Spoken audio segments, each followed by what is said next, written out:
হাজারো শহীদের রক্তের বিনিময়ে বৈষম্য বিরোধী আন্দোলনে ছাত্র সমন্বয়কদের সাথে বাংলাদেশের সবচেয়ে জনপ্রিয় দল জাতীয়তাবাদী দল বিএনপি, জামাতে ইসলাম সহ সকল রাজনৈতিক দল এবং দেশের জনগণ একত্রিত হয়ে যেই আন্দোলন করেছিলেন, সেই আন্দোলনের মাধ্যমে 1000 শহীদেরও বেশি মানুষের রক্তের বিনিময়ে যেই অন্তর্বর্তীকালীন সরকার এসেছে, তাদের কাছে আমরা শেখ হাসিনা এবং তার দোষরদের বিচার দাবি করছি।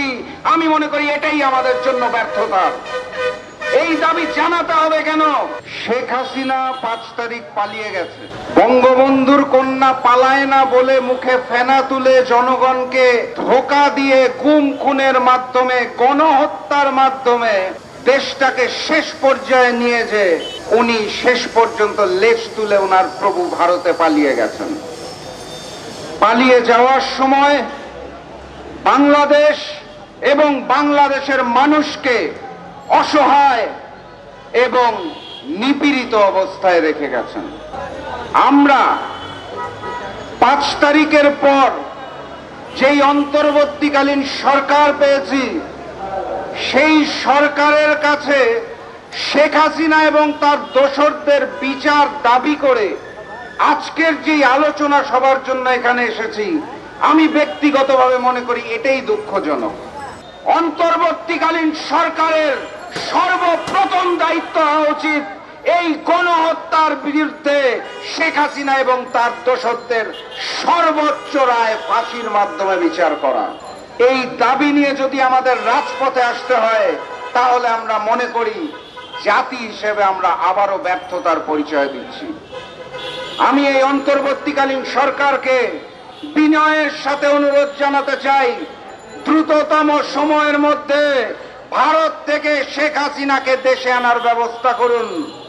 ভারতের সাথে বাংলাদেশের বন্দি বিনিময় চুক্তি আছে, শেখ হাসিনা নিজেই করেছিলেন। ওনার করে যাওয়া ওই চুক্তিতেই ভারতকে জানান যে উনি একজন রাষ্ট্রদ্রোহী, উনি একজন গণহত্যাকারী, তার বিচারের জন্য তাকে বাংলাদেশকে ফিরিয়ে দিতে হবে।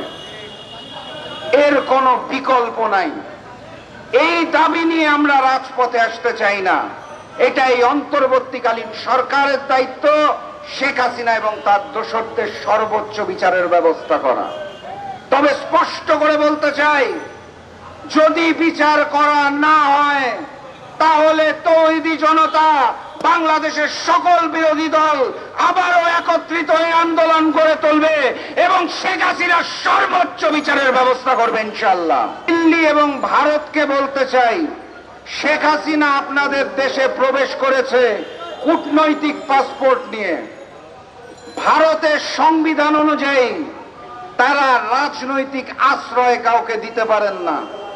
তাদের নিয়ম অনুযায়ী কূটনৈতিক পাসপোর্টে সর্বোচ্চ 45 দিন ভারতে অবস্থান করা যায়।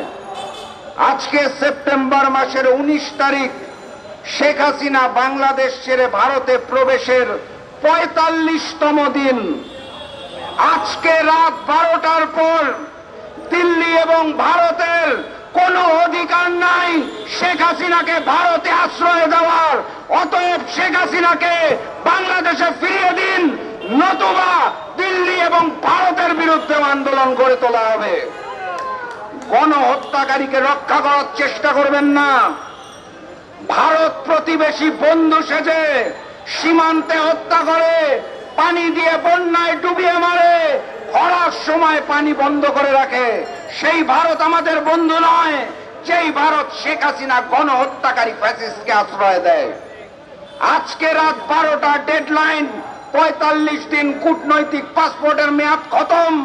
আগামীকালকের মধ্যে শেখ হাসিনাকে বাংলাদেশের হাতে তুলে দিবেন, না হলে পরবর্তী আন্দোলন ওই দিল্লি এবং ভারতের বিরুদ্ধে গড়ে তোলা হবে ইনশাআল্লাহ। শেখ হাসিনা চলে গেছে, শেখ হাসিনার প্রেতাত্মারা রয়ে গেছে, বহু ষড়যন্ত্র চলছে। একত্রিত থাকবেন, চোখ কান খোলা রাখবেন। চূড়ান্ত বিজয় অর্জিত হয় নাই। যেদিন দেশের জনগণ ভোটের মাধ্যমে একটি গণতান্ত্রিক সরকারকে পুনঃপ্রতিষ্ঠা না করতে পারে, সেই দিন পর্যন্ত আন্দোলন শেষ হয় নাই। আন্দোলন চলছে, আন্দোলন চলবে ইনশাআল্লাহ। বিজয়ের পথে যাত্রা শুরু, জীবন অথবা মৃত্যু। আসসালামু আলাইকুম।